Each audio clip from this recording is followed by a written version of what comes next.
લીલા માનીએ છે ને, આખા એક વર્ષની લીલા એ ગિરિરાજજીની ભીતર એક દિવસની લીલા છે. ત્યાં દ્વાદશ નિકુંજ છે, ખટ ઋતુ છે.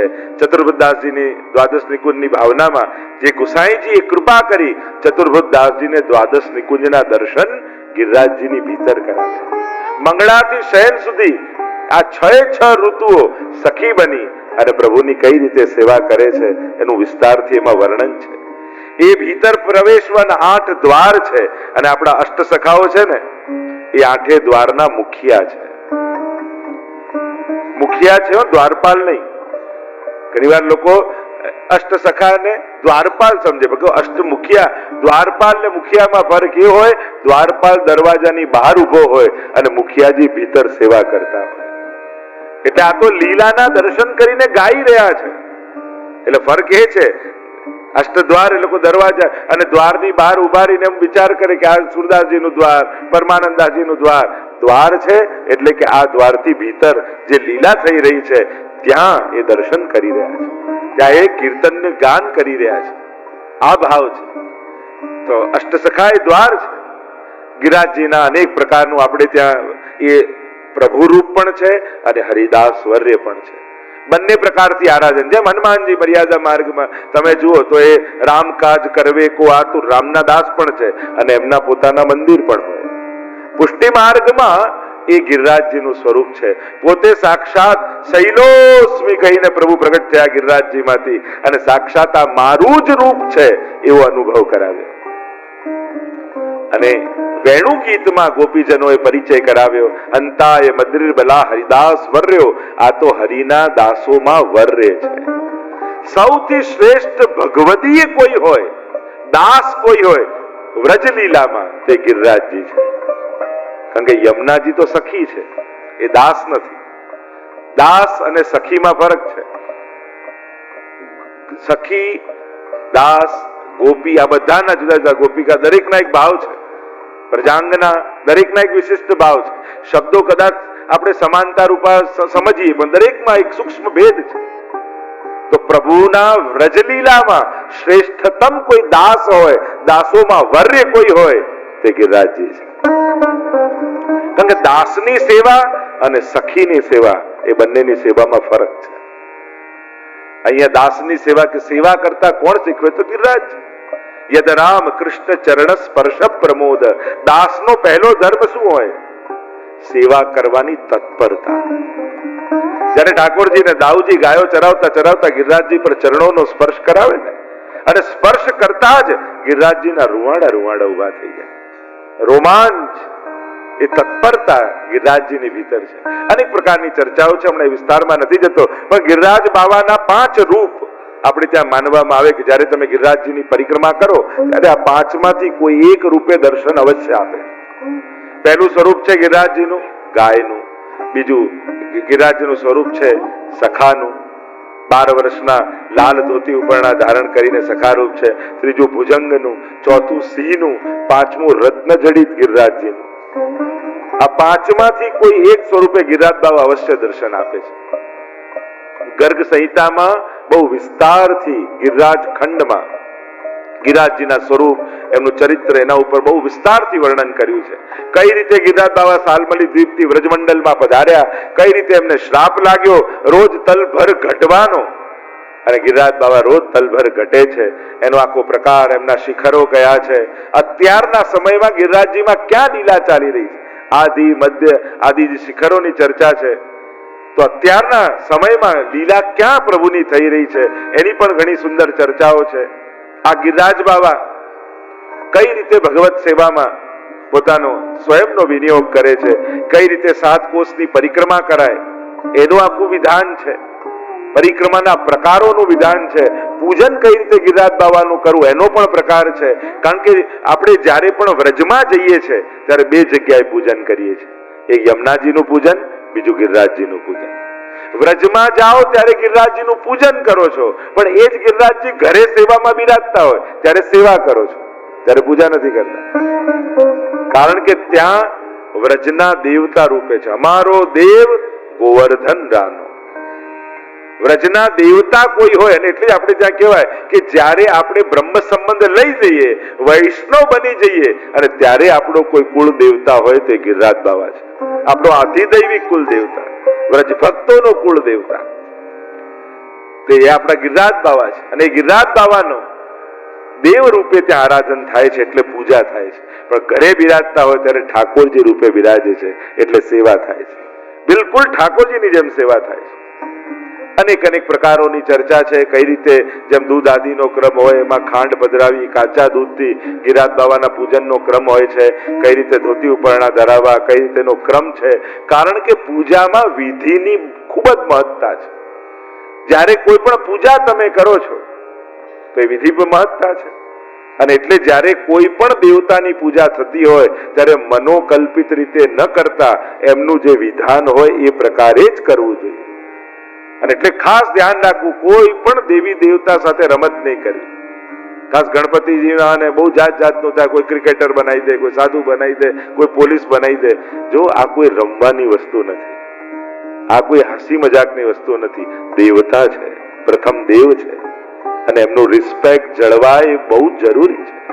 કોઈ પણ દેવી દેવતા સાથે, અને હિન્દુ સમાજ સિવાય બીજો કોઈ વર્ગ પોતાના ભગવાન કે દેવતાઓ સાથે આવી રમતો કરતો નથી જેટલા આપણે કરીએ છીએ. અને એટલા માટે ખાસ સમજવું જોઈએ કે એ રિસ્પેક્ટ, કારણ કે બાળકોને સમજાવવા એમ કરી કરીને એમનું સ્તર ઘટાડતા જઈએ, પણ એ દેવતા છે, એ તો બાળકોને સમજાવવું જ પડશે. એ રમવાનું રમકડું નથી, એ પણ કહેવું જ પડશે. અને એટલા માટે ખાસ એમનો આદર જળવાય એ દરેકે સાચવવાનું. એ જ રીતે જ્યારે ભગવત સેવા પણ કરો છો ત્યારે મનોકલ્પિત રીતે નહીં, જે મહાપ્રભુજી ગુસાઈજી પ્રકાર બતાવી ગયા છે એ પ્રકારનો આગ્રહ થોડું કરો, પણ પ્રણાલિકા પ્રમાણે કરો. મનોકલ્પિત રીતે ન કરો, એમાં એમને શ્રમ પડે છે. એટલે આ વિવેક જાળવવો બહુ જ જરૂરી છે. અને આપણે બધાએ ચેતવા જેવું છે કે આપણા ધર્મગ્રંથો, આપણા દેવી દેવતાઓ, આપણા ભગવાન આ વિશે ગમે તેવી કોમેન્ટ કરવી નહીં, અને ખબર ના હોય તો બોલવું નહીં. નહીં તો ઠાકોરજી વિશે શ્રી કૃષ્ણ, જેને આપણે આપણો સર્વસ્વ પરમાત્મા કહીએ છીએ, એના માટે પણ ગમે તેવું બોલતા આપણે ક્યાં શરમાઈએ છીએ. અને વાત વાતમાં બોલી પણ દઈએ. આપણે માનનારાઓ પણ ખોટી ને ખરાબ મજાકમાં પણ કૃષ્ણ શબ્દનો દુરુપયોગ આપણે કરી લઈએ છીએ. તો ક્યાંક આપણે બધાએ ચેતવાની જરૂર નથી કે તમારા ભગવાન માટે, બીજા માટે મજાક છે પણ તમારો તો ભગવાન છે ને.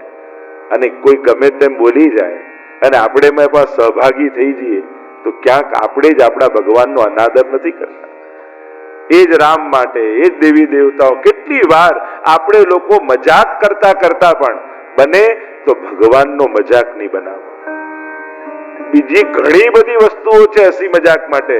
કમથી કમ ધર્મશાસ્ત્રો, ભગવાનની લીલા અને ભગવાન આ વિશે હસી મજાક નહીં કર. કારણ કે આ મજાકનું પાત્ર, ભગવાન આનંદના દાતા છે, એ હાસ્ય મુખ પર રાખે છે, પણ એ હાસ્યાસ્પદ નથી.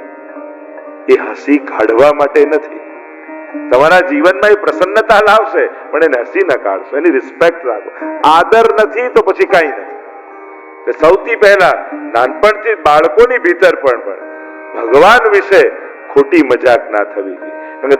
આપણો સમાજ જ જો મજાક કરવા લાગશે તો પછી બીજા ધર્મવાળા માટે તો એ રમતનું સાધન છે જ.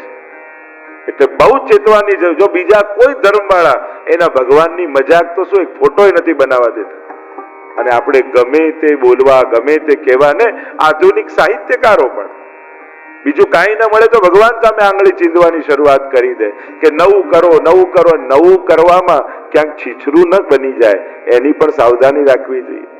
રિસ્પેક્ટના ભોગે કાંઈ ન થાય. એની ડિગ્નિટી તમે છોડી દો છો, એનો આદર છોડી દો છો, પછી કાંઈ ના થાય. એટલે ખાસ આપણા દેવી દેવતાઓ હોય, ભલે તમારા ઈષ્ટ ન હોય, આપણા ઈષ્ટ કદાચ બધા ના હોય, પણ છતાં દેવતા તો છે ને, દેવી તો છે ને, એમનો રિસ્પેક્ટ તો જળવાવું જ જોઈએ. તો પછી આપણા ભગવાનની વાત આવે તો કેટલો બધો આદર આપણને. કૃષ્ણ તમારા જેવો થઈને તમારી નિકટ આવે છે, પણ એ ભગવાન છે, એક સેકન્ડ માટે ભૂલાવું ન જોઈએ.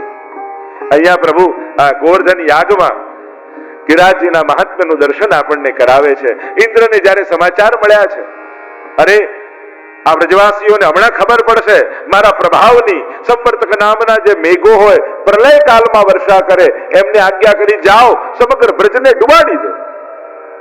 આકાશમાં કાળા કાળા વાદળો ઘેરાવા લાગ્યા અને પવનો ફૂંકાવા લાગ્યા. ગભરાવા લાગ્યા વ્રજવાસીઓ, શું થવા બેઠું છે? અને આજ્ઞા કરી ઇન્દ્રને મોટા મોટા પથ્થરની શિલાઓ પડતી હોય એવી વર્ષાની બૂંદો પડવા લાગી. આખા વ્રજમાં જળબંબાકાર બની ગયું, જાણે આખું વ્રજ ડૂબી જશે, બધું જ તણાઈ જશે. ગભરાયા વ્રજવાસીઓ ભેગા મળીને આવ્યા પ્રભુ પાસે, વિનંતી કરવા લાગ્યા કે ઇન્દ્ર કોપાયમાન થયા છે, આપ અમારી રક્ષા કરો. પ્રભુએ કહ્યું કે આપણે જેનો યજ્ઞ કર્યો છે એ ગિરિરાજ બાબા આપણી રક્ષા કરે. આવો ગિરિરાજજીના શરણે જઈએ અને બધા જ વ્રજવાસીઓને લઈ.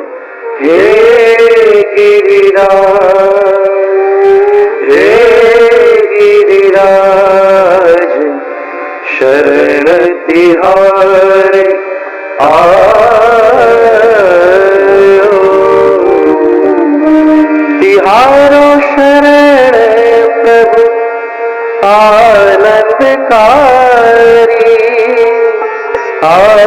આનંદકારી, મંગલકારી. હે ગિરિરાજ, હે ગિરિરાજ, શરણ તિહારે ગિરિરાજની કંદરામાં પ્રવેશ કરી જમણા હાથની ડાબા ભુજામાં લઈ કનિષ્ઠા ઉપર ગિરિરાજ બાબાને ધારણ કર્યા. બોલો ગોવર્ધન નાથ કી જય, ગોવર્ધન નાથ કી જય. ટચલી આંગળીમાં ગિરિરાજજીને ધારણ કર્યા. જ્યાં ટચલી આંગળીમાં ધારણ કરવા જાય તો સૌથી પહેલા આવી તર્જની, અરે પ્રભુ મારો ઉપયોગ કરો ને. કહ્યું તું તો છું જ તર્જની, સત્કાર્યમાં તું થાય નહીં, મારે તો આ પવિત્ર કાર્ય કરવું છે, બીજી આવી મારો ઉપયોગ કરો. દરેક આંગળી ચર્ચાઓ તો ઘણી બધી છે. સૌથી મોટી હું છું, મને ધારણ કરો. અને જેને મોટાઈ હોય એને સેવા ન મળે. આમાં તો નાના બનીને આવે તો સેવા મળે. ત્રીજી કહ્યું પવિત્ર કાર્યોમાં અનામિકા, મને ધારણ કરો, મારો સ્વીકાર કરો ને ગિરિરાજજીને ધારણ કરો. અરે બધા કાર્યો પવિત્ર તારાથી તો થાય છે, અને પવિત્ર કાર્ય થાય છે એટલે તું પૂજનીય છે, તને કામ કઈ રીતે સોંપું?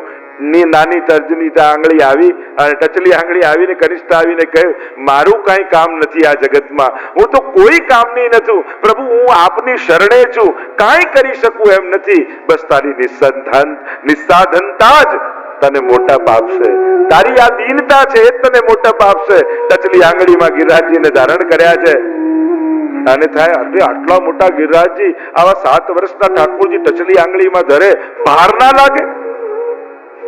જો પ્રભુ ગિરિરાજ ધારી છે. આપણે તો ગિરિરાજ ધાર્યાષ્ટકમ બોલીએ છીએ ને, ભક્તા વિલાસા ચરિતાનુસારી, દુગ્ધારી ચૌરે યશો વિસારી, કુમારિતાનંદિત ઘોષનારી, મમ પ્રભુ શ્રી ગિરિરાજધારી. એવા છે પ્રભુ ભક્તાવિલાસા ચરિતાનુસારી, ભક્તોની ઈચ્છા પ્રમાણે ચરિત્ર કરવા વાળા. આપણે કહીએ બધું ભગવાનની ઈચ્છા પ્રમાણે થાય, તો ભગવાનની ઈચ્છા ક્યાંથી પેદા થાય? તો કે ભક્તોની ઈચ્છાથી.